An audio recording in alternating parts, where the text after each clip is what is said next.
Neste vídeo será presentado o relatório de experimento de secagem de Laboratório de Fenômenos de Transferência e Operações Unitárias 2 do curso de Engenharia Química da Universidade Federal de Santa Catarina.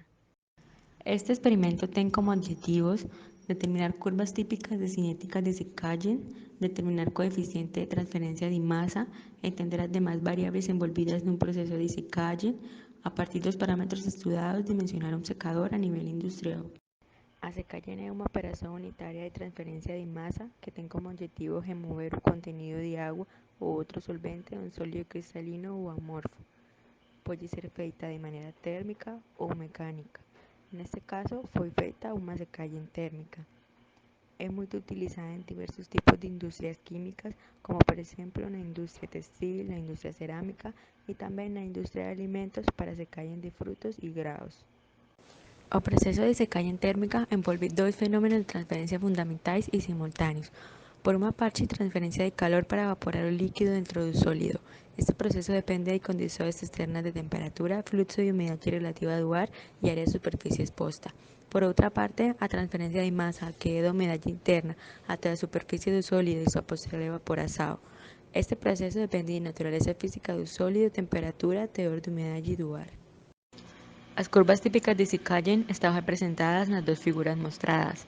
Estudos das curvas mostram que nos ciclos de secagem ocorrem diferentes períodos à medida que a umidade do sólido se reduz e sua extensão depende fortemente das condições de secagem. Estas fases são divididas em o período inicial do ponto A até ponto B, onde ocorre transferência de massa e energia. A taxa de secagem começa de zero e aumenta até atingir condições estacionárias. Porém, na maioria dos experimentos não é possível percebê-lo, pois é muito curto. Seguido pela região de B até C, a velocidade de secagem permanece constante, onde a superfície do sólido fica saturada do ar. Somente ocorrem fenômenos de transferência de massa, ou seja, a temperatura do sólido aproximada à temperatura do volume do ar secante. Na região de C até D, devido ao baixo teor de umidade, a taxa de secagem é decrescente. Ocorrem novamente fenômenos de transferência de massa e energia, onde a temperatura do sólido se eleva.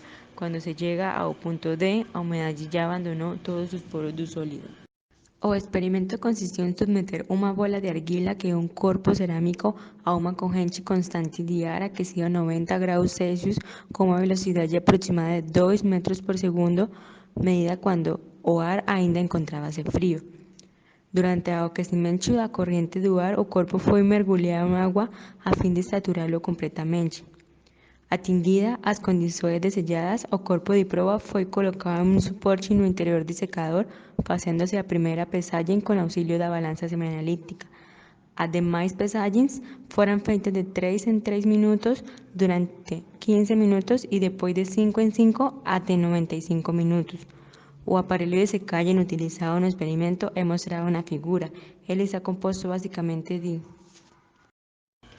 uma esfera de argila, que é o corpo de prova, um sistema de pesagem, neste caso uma balança semianalítica, um soplador centrífugo, uma câmara de secagem com suporte para pendurar o corpo de prova, um medidor de velocidade ou balsado tipo anemômetro, um sistema de módulo de aquecimento, neste caso resistências elétricas, termopares ligados a um mostrador digital, um ciclômetro que mede as temperaturas de bulbo seco e bulbo úmido.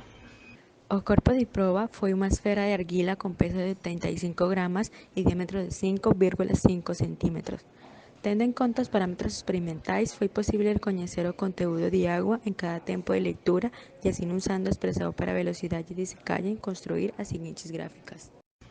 Primeiro, o teor de umidade em função do tempo, onde não foi possível reconhecer o período de taxa constante e taxa decrescente e ajustar um polinômio a cada um.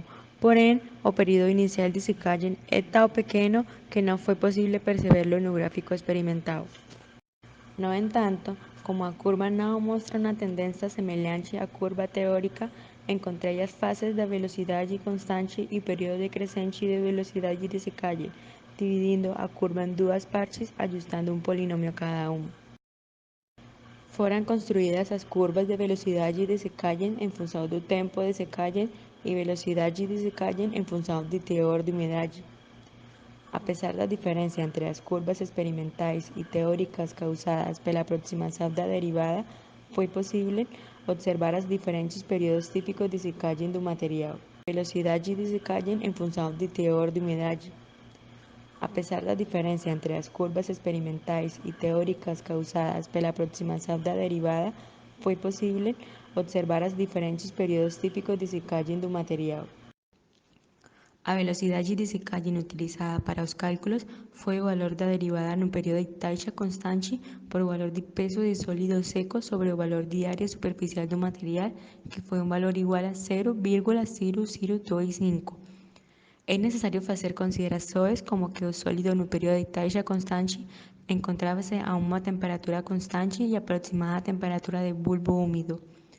Também que o efeito da convecção é muito maior que os efeitos da condução e radiação térmica. O ar de secagem entra em contato com a esfera a uma temperatura Td, bulbo seco e teor de umidade YG. A fração YI representa o teor do água no ar imediatamente acima da superfície molhada da esfera. Então, assim, o fluxo máximo de água é dado pela expressão mostrada a continuação. Sendo Na o fluxo máximo de água e Ky o coeficiente convectivo de transferência de massa. Relacionando a fração molar com a umidade absoluta do ar, obtém-se a equação que relaciona o fluxo máximo de água com as umidades HW, que é a saturação da superfície do sólido, e HD, que é a umidade absoluta no ar de secagem. As temperaturas de bulbo seco e bulbo úmido do ar, antes de ser aquecido, foram lidas de um mostrador digital e foram colocadas na carta ciclométrica para ler o valor de umidade absoluta no ar, que foi aproximadamente de 11,8%. Para determinar o valor de HW é necessária uma carta para temperaturas mais elevadas. Partindo da nova temperatura de bulbo seco do ar depois de ser aquecido a 90 graus Celsius e da umidade absoluta do ar de 11,8%, obtém-se a temperatura de bulbo úmido com um valor aproximado de 34,2 graus Celsius. Trazando-se então uma reta horizontal, obtém-se a umidade absoluta de saturação HW, que foi aproximadamente de 34,5%.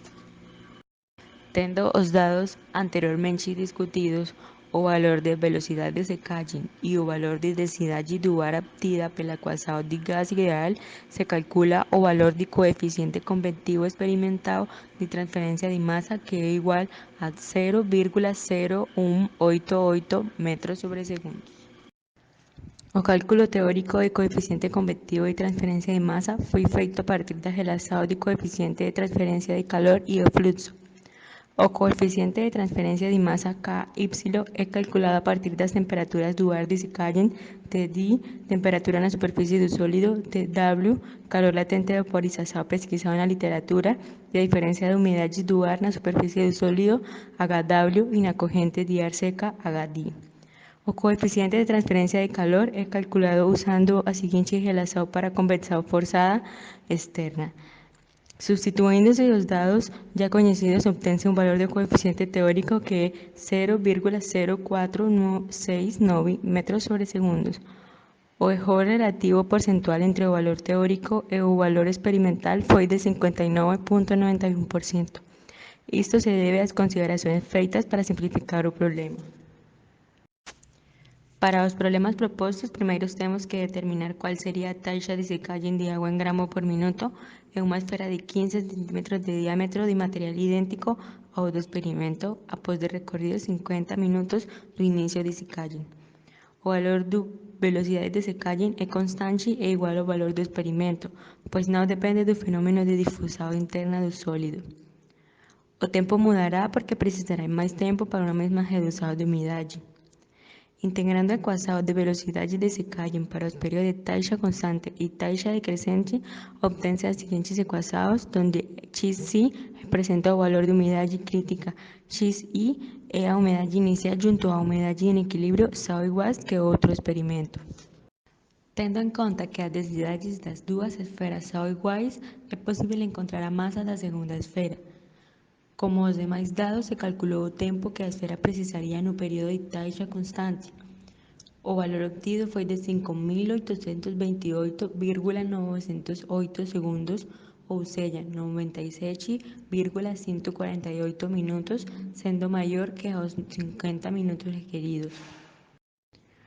No segundo problema precisa de escolher um secador mais adequado para secar pelotas de argila idênticas às usadas no experimento. Partiendo de que as esferas de cerámica são sensíveis a choques mecânicos, os secadores elétricos não são recomendáveis para esse caso. Os secadores tipo esteira são os mais indicados. Além disso, o fluxo de aquecimento é um fator muito importante, pode ser em cocorrente ou contracorrente. Se o secador trabalhasse em cocorrente, o aquecimento abrupto da superfície das esferas impediria a transferência de massa no interior do corpo, ou aquecimento abrupto da superfície dos sólidos, pois isso impediria a transferência de massa dentro do corpo. É necessário conhecer as dimensões do secador, sabendo-se que o mesmo deve ter uma capacidade de secagem de 2 toneladas por hora. Também é necessário conhecer os parâmetros apresentados a continuação. Além disso, é possível conhecer o tempo em que a umidade se reduz até 50%, que é igual a 20,9021 minutos. A massa total que o secador deve suportar foi calculada a partir do fluxo de alimentação e tempo total. O número de esferas é igual à massa total sobre a massa de cada esfera. Para dimensionar o secador é necessário calcular o comprimento e a velocidade na qual a esfera deve se mover. Partindo de catálogos de secadores deste tipo, se conhece que cada fileira tem uma largura típica de 1,8 metros e dividindo este parâmetro pela largura de cada esfera mais seu espessamento, se obtém o número de esferas